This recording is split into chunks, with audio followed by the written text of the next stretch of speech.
Hi YouTube and welcome back to my Dragon Age Inquisition Let's Play.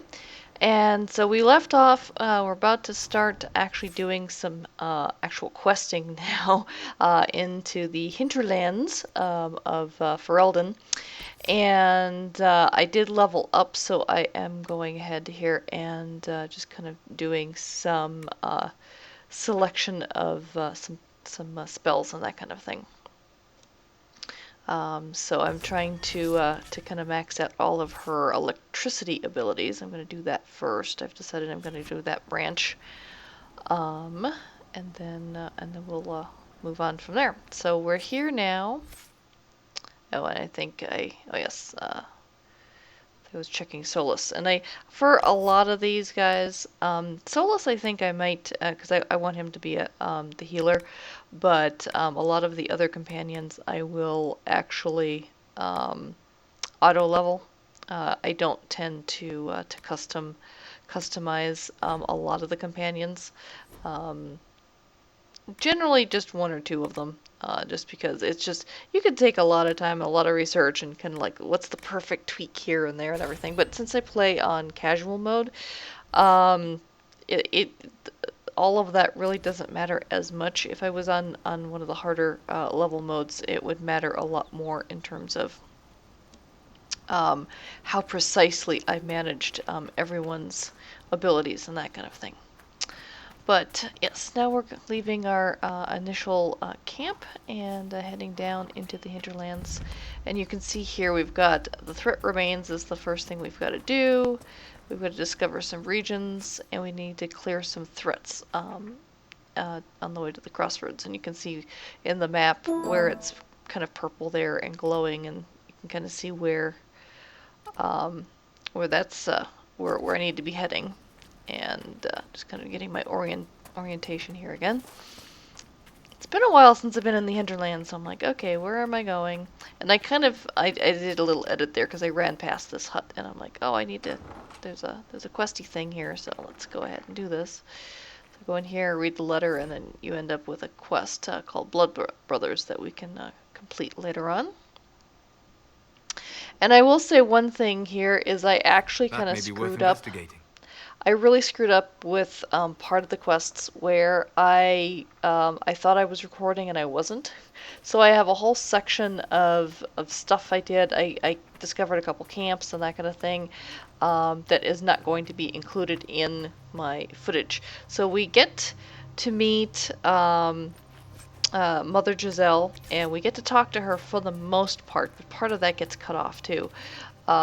Near the very end of it, but I get the majority of the conversation with Mother Giselle, but then and then after that, I think if I remember correctly, yes, I actually had someone send me a Hangouts chat message on Google. I hadn't shut that down, and it Mother Giselle cannot be far. It interrupted my my gameplay, and it shut down my Fraps recording, and I didn't realize it shut down my Fraps recording until like much later. So I'm like, oh shoot. So you'll have to excuse, it's going to be kind of a weird jump edit thing after we've met Mother Giselle. Inquisition forces. They're trying to protect the refugees. Looks like they could use a hand. Yep, so here's our first task, is we have to go in and take out the warring Templars and mages. Because neither side is seeing reason anymore at this point. They're just all a bunch of insane rebels. So we just take them all out. And Hold. We are not apostates. I do not think they care, Seeker. Nope, they don't care. Neither side cares at this point, so we just take out 4 apostates, and then we take out 4 Templars, and it's all good.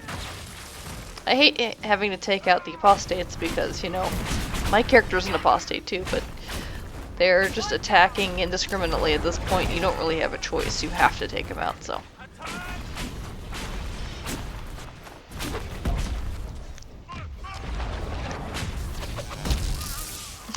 I like to zap people with lightning. It's kind of fun. Alright, so we got 3 of them so far, so I need 1 more. There we go. So now we gotta take out Templars. It'll be the next group that's gonna come in and Be attack ready. us. More coming our way.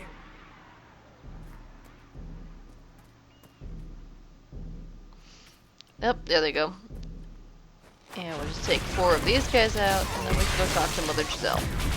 In fact, the whole scenario with Mother Giselle almost, I think it auto-triggers once you complete this.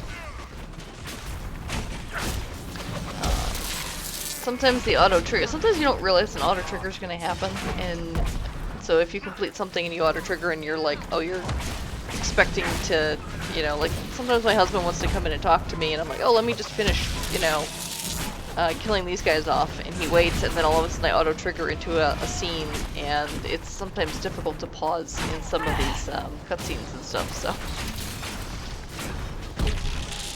We don't want to skip past them, so, you know, so there's always that, I don't always know when to expect the, It's done. there we go, so the cutscene should be launching right now.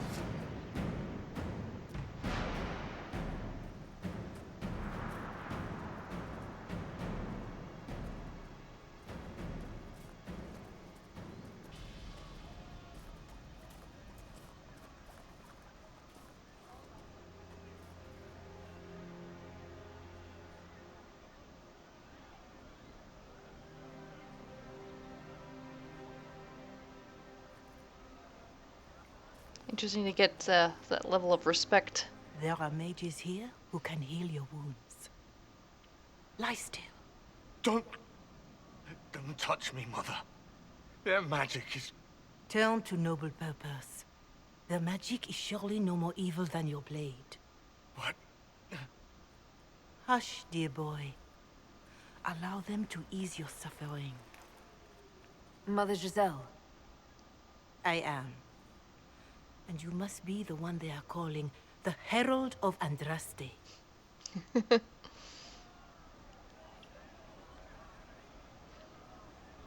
I'm told you asked for me. I know of the Chantry's denouncement, and I am familiar with those behind it. I won't lie to you. Some of them are grandstanding, hoping to increase their chances of becoming the new divine. Some are simply terrified. So many good people, senselessly taken from us. What happened was horrible. Fear makes us desperate, but hopefully not beyond reason. Go to them. Convince the remaining clerics you are no demon to be feared. They have heard only frightful tales of you. Give them something else to believe. You want me to appeal to them? If I thought you were incapable, I wouldn't suggest it. Will they even listen? Let me put it this way. You needn't convince them all. You just need some of them to doubt. Their power is their unified voice. Take that from them and you receive the time you need. And that's where I kind of lost everything, so. We're back in Haven. I actually have discovered 2 new camps in the hinterlands, and I actually completed a couple of quests, but those are lost forever.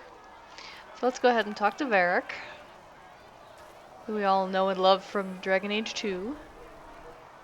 So, now that Cassandra's out of earshot, are you holding up all right? I mean, you go from being the most wanted criminal in Thedas to joining the armies of the faithful. Most people would have spread that out over more than one day. I don't even want to think about how many lives were lost on that mountaintop. A lot of good men and women didn't make it out of there. For days now, we've been staring at the breach, watching demons and maker knows what fall out of it. Bad for morale would be an understatement. I still can't believe anyone was in there and lived.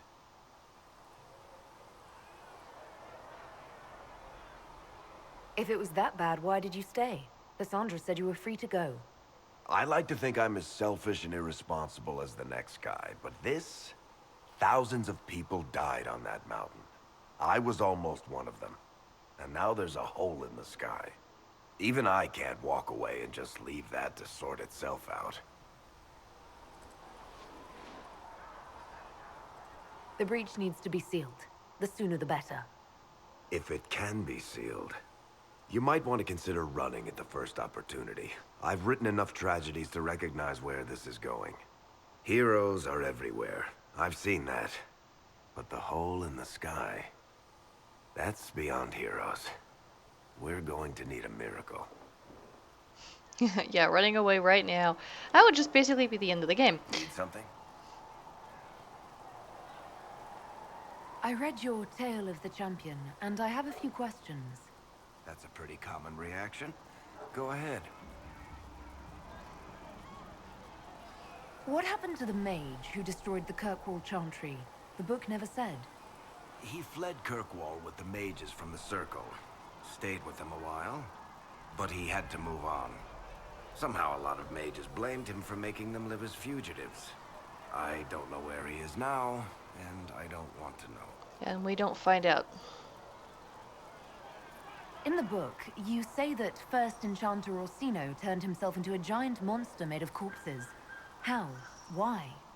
Do I look like an expert on magical weirdness to you? Well, I can't tell you how. For the why, all I can say is he was desperate.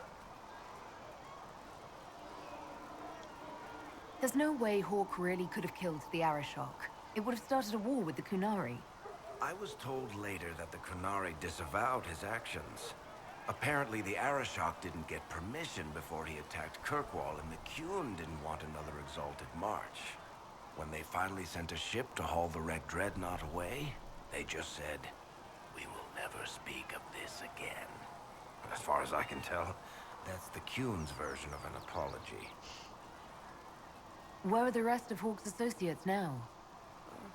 Merrill decided to look after the elves left homeless by the fighting. She's done a pretty good job of keeping them away from the mages and Templars, so far. I guess she has plenty of practice avoiding stupid human battles with her old Dalish clan. Fenris has kept himself busy, hunting down the Tevinter slavers who came south to prey on the refugees. I'm not sure exactly where he is at the moment. You can usually follow the trail of corpses, though. Isabella went back to the raiders. She's calling herself an admiral now. I don't know if she's actually in charge or just has a really big hat. Might be the same thing, honestly. Hawk's brother Carver is still in the free marches, helping the Kirkwall Guard keep order. Aveline is still guard captain. I'm pretty sure Kirkwall would fall into the sea if she quit her job. I always wondered about Fenris because they mentioned Fenris, and he was my Hawk's lover in the world state that I brought him over in. And we didn't mention Hawk at all. Your kind killed the most holy. Lies. Your kind let her die. Shut your mouth, mage! Enough! Knight Captain. That is not my title. We are not Templars any longer. We are all part of the Inquisition. And what does that mean, exactly? Back already, Chancellor. Haven't you done enough? I'm curious, Commander, as to how your Inquisition and its Herald will restore order as you've promised. Of course you are. Back to your duties, all of you. Yeah, poor Cullen, he's got a hard road ahead of him with these people. Mages and Templars were already at war. Now they're blaming each other for the Divine's death. Which is why we require a proper authority to guide them back to order. Who? You? Random clerics who weren't important enough to be at the Conclave? The Rebel Inquisition and its so-called Herald of Andraste? I think not. He's so rude. Although he comes If the through in proper the end. authority hadn't completely failed, the Conclave wouldn't have been needed. So you suggest I blame the Chantry and exalt a murderer? What of justice? That won't help restore order in the here and now. Order will never be restored so long as this rebellion is allowed to fester. Remind me why you're allowing the Chancellor to stay? Clearly, your Templar knows where to draw the line. He's toothless. There's no point turning him into a martyr simply because he runs at the mouth. The Chancellor's a good indicator of what to expect in Val Royeaux, however. How widespread is the violence between mages and Templars? Impossible to say. Your organization flouting the Chantry's authority will not help matters. With the Conclave destroyed, I imagine the war between mages and Templars is renewed with interest. The mages and Templars are fighting, even though we don't know what really happened at the Temple of Sacred Ashes. Exactly why all this should be left to a new divine. If you are innocent, the Chantry will establish it as so. Or we'll be happy to use someone as a scapegoat. You think nobody cares about the truth? We all grieve Justinia's loss. But you won't grieve if the Herald of Andraste is conveniently swept under a carpet. I'll make sure they see reason in Val Royeaux. I pray you're right. Cullen can be so forceful. There's a little part of me that is kind of wishing I was romancing him in this playthrough. But I promised I was going to do a Solas romance, and a Solas romance it shall be. I always do a Cullen one in the future. But Cullen is hard to resist, I have to admit. The chosen of Andraste, the blessed heroes sent to save us all. I've no interest in being a hero. All I want is to find a way to seal this breach. Pragmatic, but ultimately irrelevant. I've journeyed deep into the Fade in ancient ruins and battlefields to see the dreams of lost civilizations. I've watched as hosts of spirits clash to reenact the bloody past in ancient wars both famous and forgotten. Every great war has its heroes. I'm just curious what kind you'll be.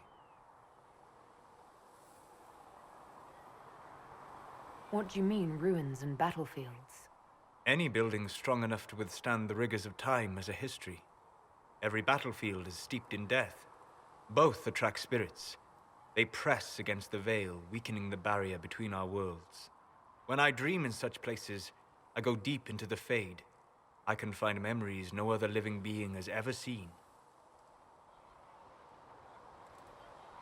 You fall asleep in the middle of ancient ruins. Isn't that dangerous? I do set wards. And if you leave food out for the giant spiders, they are usually content to live and let live. I've never heard of anyone going so far into the Fade. That's extraordinary. Thank you. It's not a common field of study for obvious reasons. Not so flashy as throwing fire or lightning. The thrill of finding remnants of a 1,000-year-old dream? I would not trade it for anything. I will stay then. At least until the breach has been closed. Was that in doubt?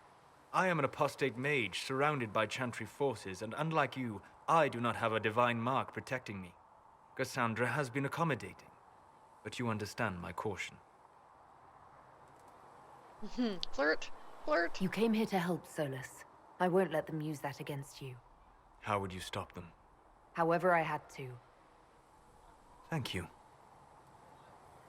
But now let us hope either the mages or the Templars have the power to seal the breach. And that's going to be it for this particular episode. It's long enough.